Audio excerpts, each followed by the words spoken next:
Finally getting audited, my sister Jessica announced triumphantly in the family group chat, the message accompanied by a screenshot of an IRS confirmation letter.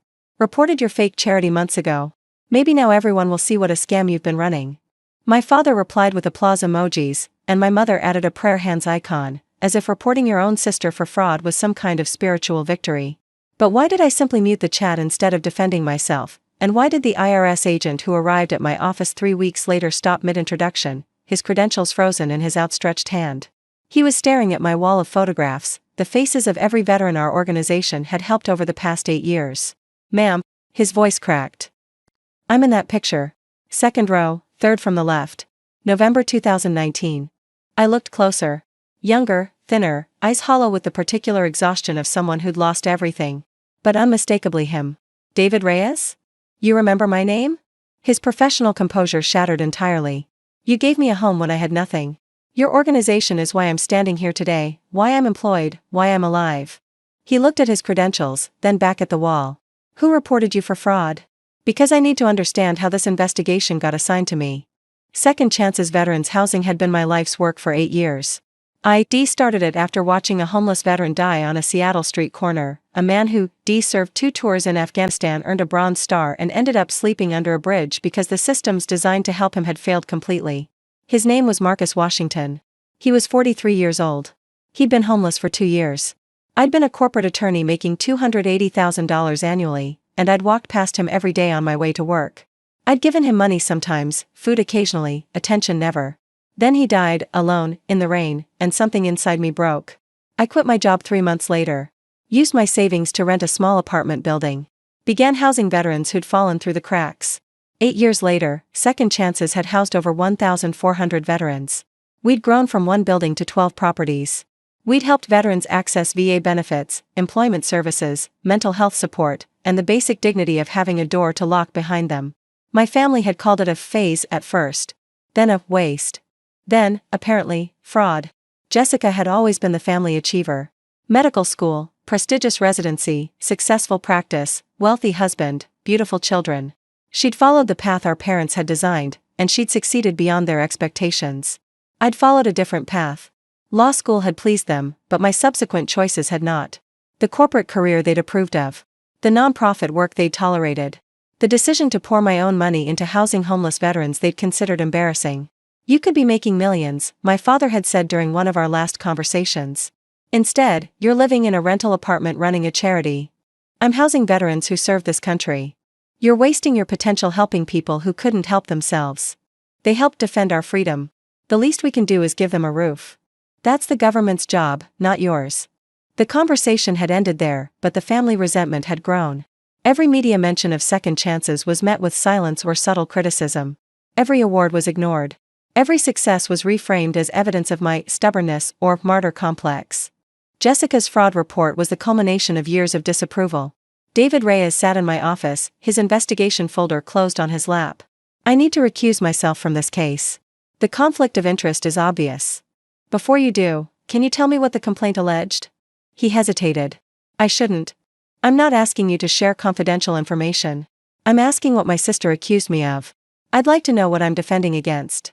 David opened the folder, scanned the first page. The complaint alleges that Second Chances Veterans Housing is operating as a personal enrichment scheme under the guise of charitable work. It claims you've been diverting donated funds for personal use, inflating program costs, and providing substandard housing while collecting premium charitable donations. Personal enrichment. I laughed bitterly. I make $52,000 a year. I drive a 2016 Honda. I live in a 1-bedroom apartment. The complaint doesn't mention those details. No, it wouldn't. I showed David our books. Every donation documented. Every expense categorized. Every program cost verified by annual audits conducted by independent accounting firms. We've been audited before, I explained. 3 times in 8 years. Clean reports every time. We operate with a 92% program efficiency ratio. That means 92 cents of every dollar goes directly to housing and services for veterans. That's exceptional. Industry standard is around 75%. I know. I designed our operations specifically to minimize overhead. I take a below-market salary. Our staff works for less than they could earn elsewhere because they believe in the mission. We've housed 1,427 veterans since we started. David looked at the wall of photographs again. I was number 847. You remember your number? I remember everything about that time. I was sleeping in my car after my wife left and I lost my job. The VA was backed up for months. I'd called every shelter, every program, every organization in the city. Everyone was full, or had waiting lists, or had restrictions I didn't qualify for. You called our emergency line. At 2 a.m. I was in a grocery store parking lot, out of gas, out of money, out of hope. His voice caught. Someone answered. Not a recording, a person. She talked to me for 45 minutes. The next morning, someone came to my car with a gas card, a meal, and keys to an apartment. That was Elena. She runs our crisis response. She saved my life. Your organization saved my life. He looked at the folder in his lap. And your sister reported you for fraud. David recused himself from the investigation. A different agent was assigned, a woman named Patricia Holloway who had no connection to our organization. She conducted a thorough investigation, examined our financial records, interviewed staff and program participants, reviewed our audits, and inspected our properties.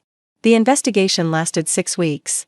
The conclusion was definitive: no evidence of fraud, misappropriation, or any wrongdoing.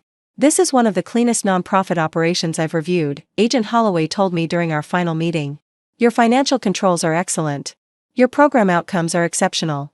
The complaint appears to have been filed without any legitimate basis.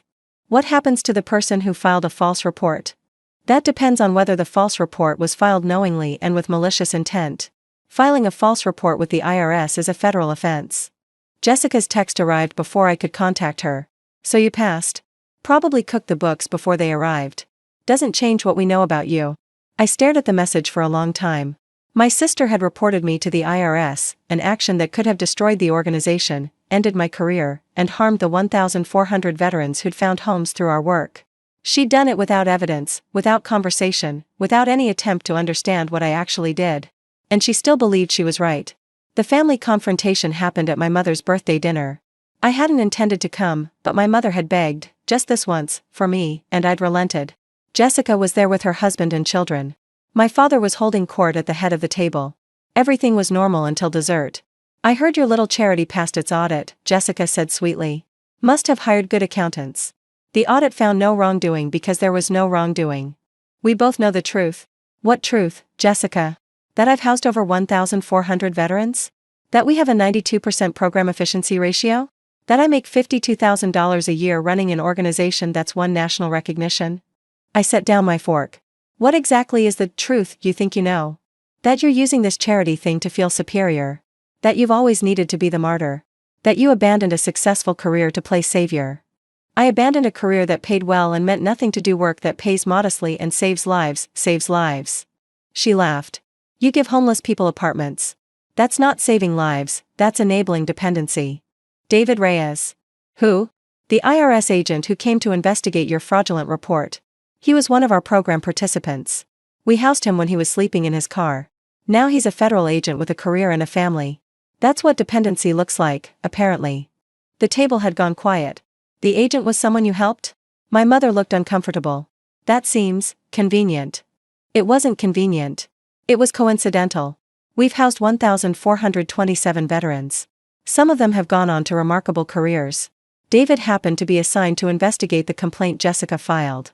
I filed that complaint because you wanted to hurt me. Because my choices embarrass you. Because you, VE, spent 30 years competing with me and you can't stand that I found something meaningful that has nothing to do with your definition of success. Jessica's response was predictable and revealing. You've always thought you were better than everyone. This charity thing is just another way to look down on people who work normal jobs and live normal lives, who. I don't think I'm better. I think I'm different. Those aren't the same thing. You gave up everything to help strangers. I gave up a paycheck to help veterans who served this country. They're not strangers. They're Marcus Washington, who died under a bridge after earning a Bronze Star. They're David Reyes, who now investigates fraud for the federal government. They're 1,400 people with names and faces and stories that matter. And we don't matter? Your family doesn't matter? My family reported me to the IRS for fraud without evidence. My family sends applause emojis when I'm being investigated. My family has spent 8 years calling my life's work a phase and of waste, and now apparently a scam. I stood. I matter to you only when I fit your expectations. Since I stopped fitting them, I've been an embarrassment to manage, not a person to support. The truth about Jessica's complaint emerged gradually. The investigation had raised questions about her motivations. The complaint had been detailed, specific, and entirely fabricated, the kind of report that suggested personal vendetta rather than genuine concern. Agent Holloway had referred the matter for review. Filing a false report with the IRS was a federal offense. The investigation into my organization had triggered an investigation into my sister. I didn't lie, Jessica insisted when she learned about the referral. I had concerns. You alleged specific acts of fraud that didn't occur. You claimed I was diverting funds when independent audits showed otherwise. You described substandard housing when our properties exceed code requirements. I'd received copies of her complaint through our attorney. You didn't have concerns, Jessica. You had malice. I wanted someone to investigate. You wanted someone to validate your resentment. Instead, they validated my work. The federal investigation into Jessica's false report lasted 4 months. She wasn't criminally charged. The prosecutor determined that proving willful malice beyond reasonable doubt would be difficult. But she received a formal warning, and the false report was documented in federal records. Her medical practice faced its own consequences. When colleagues learned she'd filed a false IRS complaint against her nonprofit-running sister, professional relationships cooled. Referrals declined. The reputation she'd built on being the responsible, successful sibling developed cracks. I took no satisfaction in her difficulties. I just wanted distance. David Reyes became a friend. After the investigation closed, he contacted me, not as an agent, but as a former program participant who wanted to help. He began volunteering at Second Chances, sharing his story with current residents, showing them what was possible on the other side of crisis. When you're in that place, sleeping in your car, wondering if you'll ever recover, you can't imagine having a normal life again, he told our residents during one session. But here I am. Federal employee. Homeowner. Husband. Father. Every step started with someone giving me a chance. Tell them about the phone call, I prompted. 2 a.m. I was ready to give up. Not just on finding housing, on everything. I called the crisis line because I'd seen your flyer, and I figured I'd try one more thing before. He paused. Elena answered. She talked to me like I was a person, not a problem. She said help would arrive in the morning. And it did. That's what saved me, not just the apartment. Being seen. Being heard. Being treated like I mattered. The organization grew stronger after the investigation. The publicity surrounding the false report had an unexpected effect. Donations increased. People who'd never heard of Second Chances learned about our work through news coverage of the investigation and its outcome. Nonprofit vindicated after family member's false fraud report, the headlines read. The story resonated. A sister so consumed by resentment that she'd tried to destroy a legitimate charity. An IRS agent who'd been saved by the organization he was sent to investigate. A nonprofit that emerged from scrutiny with its integrity confirmed. Donations tripled in the following year. We expanded to 3 new cities. We housed another 600 veterans. Jessica's malice had become our marketing. My mother attempted reconciliation 6 months later. Jessica was wrong to file that report. We all know that now. Do you? Because I haven't heard any apologies. I've heard justifications and minimizations, but no one has actually said, I'm sorry for trying to destroy your life's work. We were concerned. You were hostile. There's a difference. When someone you love does something you don't understand, concern looks like asking questions. Hostility looks like filing false federal reports and celebrating when investigations are launched. We didn't understand what you were doing. You never tried to understand. Not once in 8 years did anyone visit our facilities, meet our residents, or ask how the organization actually works. You just decided it was a scam because it didn't fit your definition of success. Can we move forward? Forward to what? A relationship where I pretend the last 8 years didn't happen? Where I ignore that my family actively tried to destroy something that helps veterans? We're still family. Family is supposed to mean support, not sabotage. I'll let you know when I'm ready to redefine what family means with people who reported me to the IRS. The wall of photographs in my office has grown. 1,427 faces when David Reyes walked in. Now over 2,000. Veterans who served, struggled, and found their way back through an organization my family called a scam. Each photograph has a story. The Marine who became a teacher. The Army medic who opened a clinic. The Navy veteran who reconciled with his children. The countless men and women who simply found stability, a job, a home, a reason to keep going.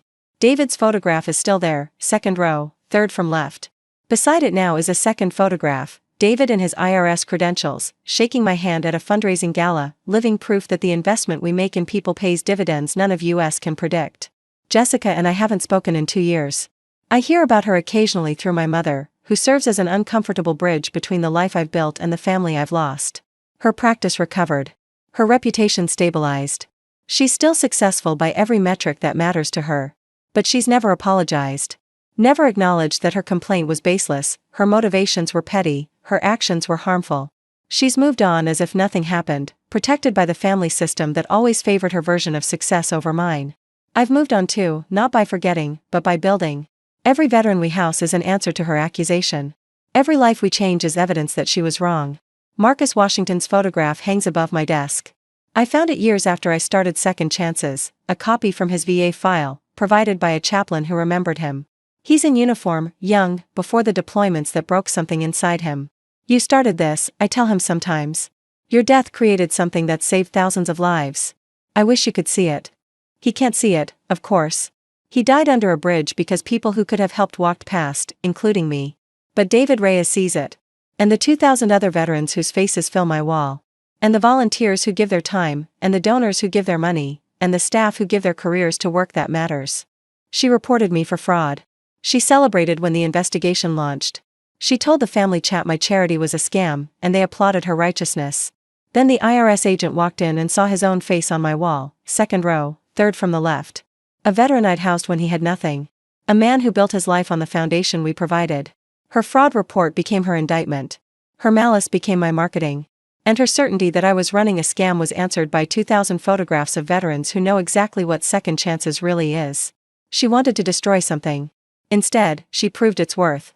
The agent she sent to investigate became our strongest advocate. The investigation she demanded became our vindication.